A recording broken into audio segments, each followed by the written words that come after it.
படிப்புங்கிறது பெரிய கனவா இருந்துச்சு.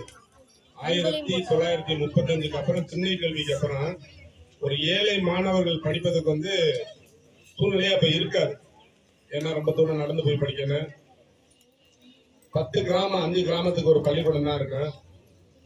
அந்த மாதிரி சூழ்நிலையில தான் நம்ம தமிழக முதல்வரா திரு காமராஜர் அவர்கள் வந்தாரு.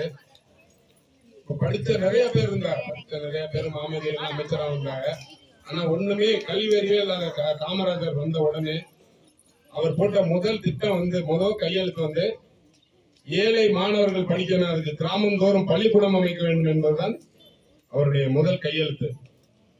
அவரோட கனவு தான் இன்னைக்கு குறிப்பா இந்தியாவில் தமிழ்நாடு கல்வியில கேரளாவுக்கு அடுத்து நம்ம தமிழ்நாடு தான் இன்னைக்கு நம்பர் 2 இருக்கு.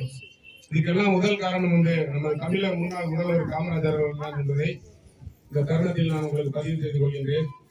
அவர் நேர்மையா எப்படி வாழ்ந்தாருங்கிறதுக்கு ஒரு சின்ன உதாரணம். அவர் ஒரு வெளியில போயிட்டு வர்றாரு, ஒரு மீட்டிங் போயிட்டு வெளியூர் போயிட்டு வர்றாரு, சொந்த கிராமத்துக்கு போறாரு.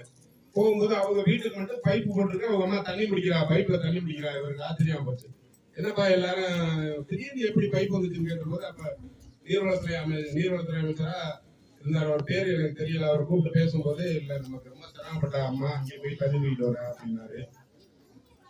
இல்ல எனக்கு மட்டும் பைப் வர வேண்டாம், அந்த கிராமத்தில் உள்ள அத்தனை பேருக்கு பைப் வந்தா மட்டும் என் வீட்டுல இருக்குன்னு சொல்லிட்டு உடனே அந்த பைப்பை ரிமூவ் பண்ண சொன்னார்.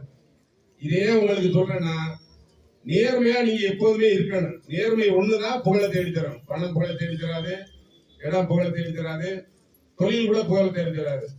ஆனா நேர்மை என்று ஒன்றை இருந்தால் காலத்துக்கும் அழியாத நமது காமராஜர் புகழ் போல உங்களுடைய புகழும் வளரும் என்பதை இந்த தருணத்தில் கூறிக்கொண்டு விடைபெறுகிறேன். நன்றி, வணக்கம்.